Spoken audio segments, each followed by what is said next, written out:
Hello everyone, welcome to another day of notes. We are going to get started on Unit 2A. We're actually splitting Unit 2 into two separate sections. So this first unit is all about equations. So we're going to start off with properties. A lot of the stuff you've probably already seen before. Actually, no, not probably. You have because you did the summer packet. So these first page and a half I'm going to go through pretty quickly.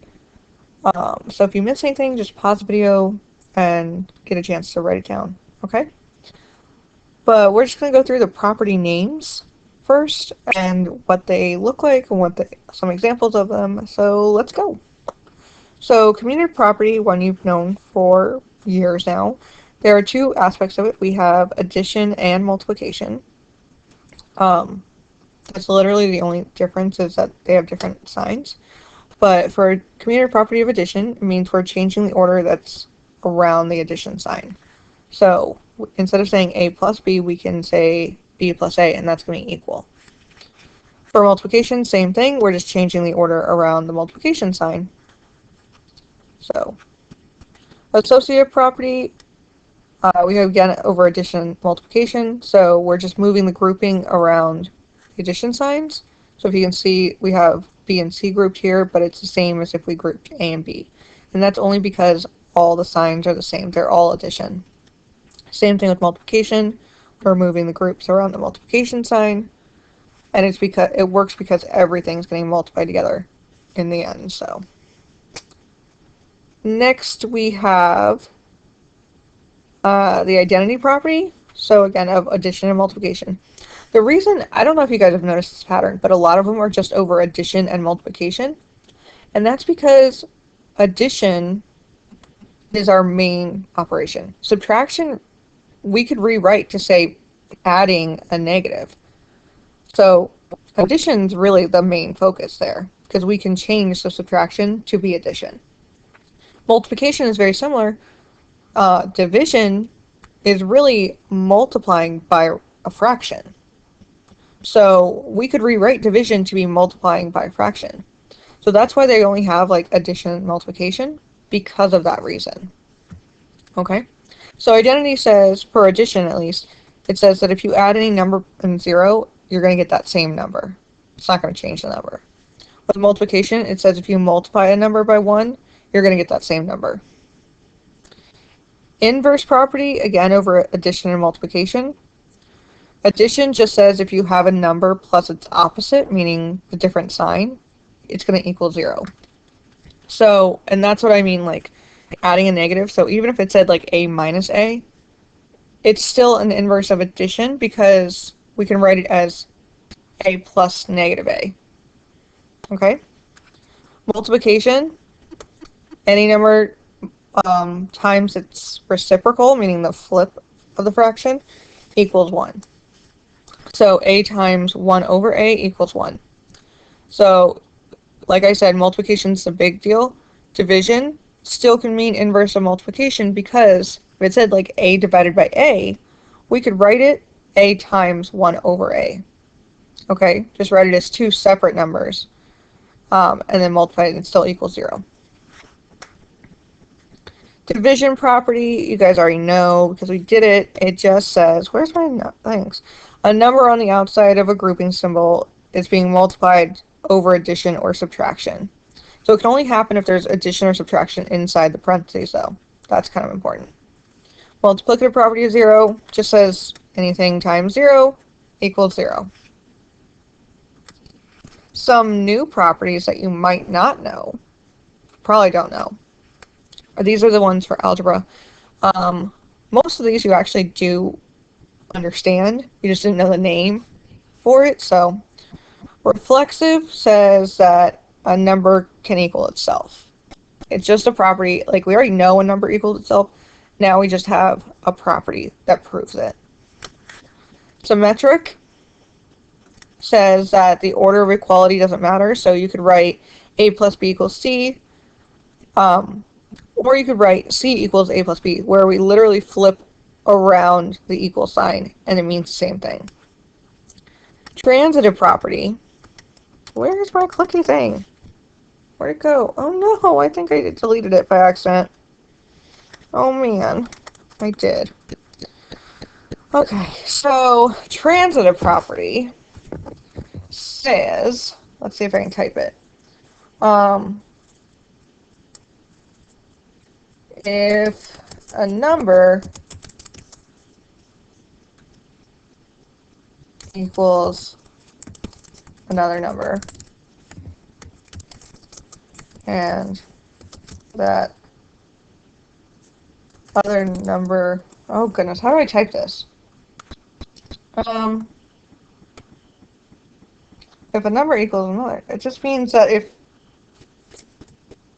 a number equals two different numbers, then they equal themselves. If a number equals two, this is a horrible explanation, I apologize. Different numbers equal the same thing. Jeez. They are also equal. I promise I can type and speak, but just not today. Okay, and it goes down, down, down, because we want it to fit. Stop moving. There we go.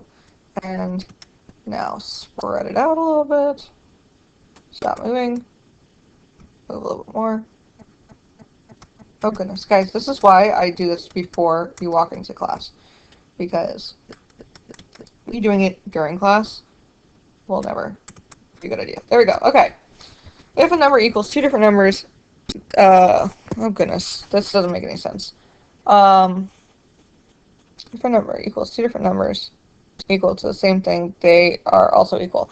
I know it's horrible. So what it means is, like, if a number A equals B, but you also know that B equals C, then that means that A and C must also be equal because of they both equal B.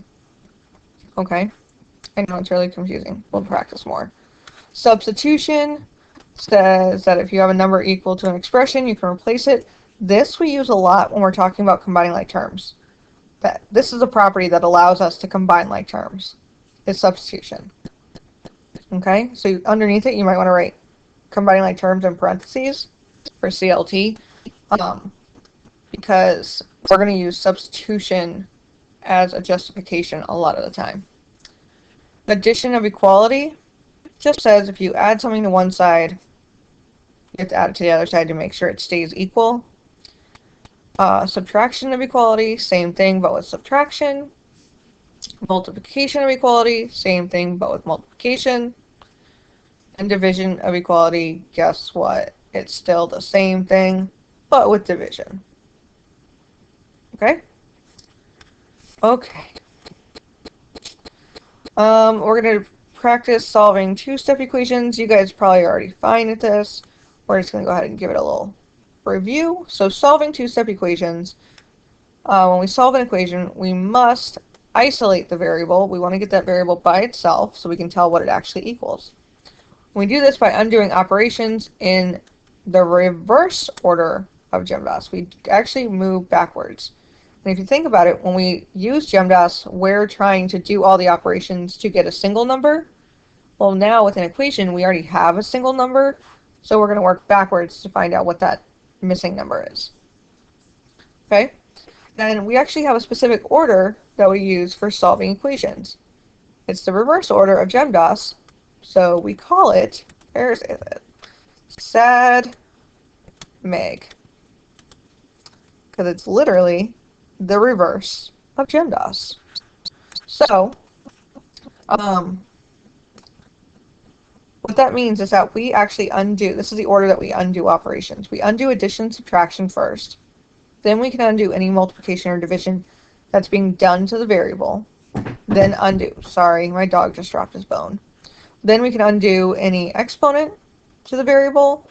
And then we can undo any group the variable is part of. Okay? So let's go ahead and look at example 1. We have 4/5 m plus 4 equals 28. So we got 4/5 being multiplied with m, and we're adding 4 to it. So according to SADMEG, we undo the addition first. So I'm going to subtract 4 from both sides, and these 4's will cancel out because of inverse property. So I'm just left with the 4/5 m times 24. So now we have 4/5 times m. You could do one of two things. You could divide by 4/5. Dividing by fractions might get a little messy. You guys are fine to do it on your calculator. Totally acceptable. Another way to undo the multiplication by a fraction is to multiply by the reciprocal. Because if the number is being multiplied by a reciprocal, according to inverse operation, it will allow us to make a 1. Okay? So we do that to both sides, so it'll actually come out. Like, it'll say equal, I mean. So now 5/4 times 4/5 are reciprocals when you multiply, so it equals 1. Over here, 24 times 5/5, you could do that in your calculator, and you get the answer. Oh my gosh, all these things. M equals 30. And that is your final answer. This example, we have -12 equals x minus 7 divided by 3. So when x is on the numerator with something else, it is part of a group. So, according to SADMAG, we do groups last. The next thing I'm going to look at is this divided by 3. So I have a group n divided by 3. I'm going to undo the divided by 3 first. And I do that by multiplying both sides by 3. Where's my other 3? I have one, I promise. I know I do. Oh gosh, now it's there. I don't know where it went. Probably disappeared on me again. Anyway, so we multiply both sides by 3. So this actually becomes, oh my gosh, where is everything? That shows up. That shows up. Did I not type it there? That shows up. Where is it? Oh my goodness gracious, guys. Sorry. This is not going well. So, ignore the other stuff that I clicked on. So, I'm going to times that by 3, so I get -36 equals x minus 7. Oh gosh, this looks horrible. So, make it a little bit smaller. Move it here. Okay. Then, now there's no group. Like, it's not a group anymore because the fraction bar is gone. So I'm going to add 7 to both sides. So what comes out is actually -19 equals x. And that is my final answer, because it all works out.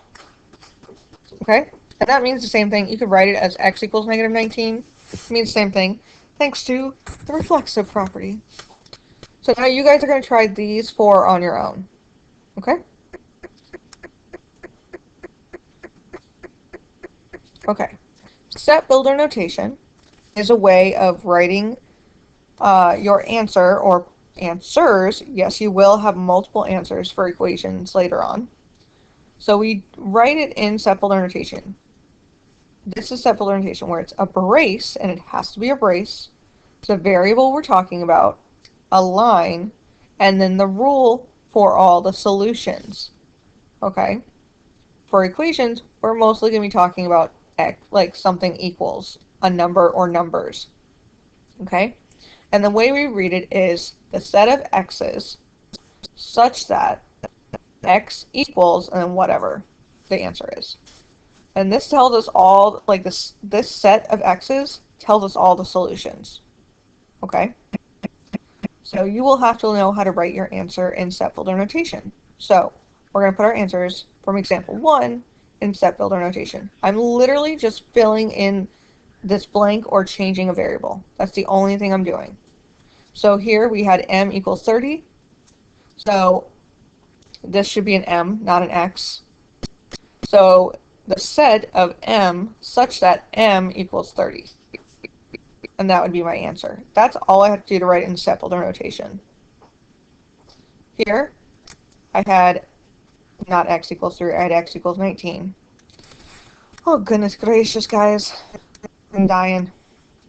So, I'm going to show you exactly how to write it. So I'm going to do my brace. I'm going to move this.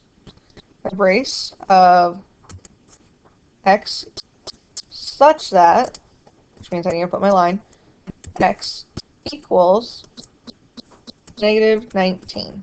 Close my brace. That's all I got to do. Okay? So now you guys are going to take your answers that you got on the last try on your own, and you're going to write them in SetBuilder Notation. All right. The last thing we need to talk about is justifying properties. So some questions will ask you, they'll give you like a problem already fully worked out, and all you have to do is tell what property allows you to move to the next step. Okay, so you'll see this, we have 74 equals 8 plus 3b. That's our given problem. Then the next line says 74 minus 8 equals 8 plus 3b minus 8. So the only thing that changed from here to here are these negative 8s. Or not the negative 8s, these minus 8s. Okay, so what property allows me to put minus 8 on both sides? That would be the subtraction property of equality. So now the next line looks identical, except this negative 8 has actually shifted over from the back to the middle. What property allows me to move terms around an addition sign? That would be the commutative property of addition. The next thing that happens is the 8 minus 8 becomes 0. So that property, when you have a number minus itself or a number plus its opposite, gives you 0. That is the inverse property of addition. Okay? We're mostly going to be focusing on the side that has a variable when we do these justifications. Okay? Then the next thing we have is 0 equals 3b. Well, 0 plus 3b actually comes out to just be 3b. So that means when you have a number plus 0 and you get the same number, that is the identity property of addition. The next thing that happens, all I did was divide both sides by 3. I just did that division on both sides, which is the division property of equality. And finally, I have 66 divided by 3 gives me 22, but 3b divided by 3 just gives me a single v. When you divide a number by itself, that's the same as multiplying. Sorry, another dog is barking. 3 divided by 3 is actually 3 times 1/3. So when you have this, you're actually doing the inverse property of multiplication. Why can I not get this right, guys? This should say, clicky, clicky, clicky. Oh, goodness. It should say multiplication. So don't use addition, write multiplication. We're going to find out how many people are actually listening to this video versus just copying it. Alright, so you guys are going to try this one on your own. Okay? We will go over all the try on your owns next class, and that's it. I will see you guys next time. Have a great day.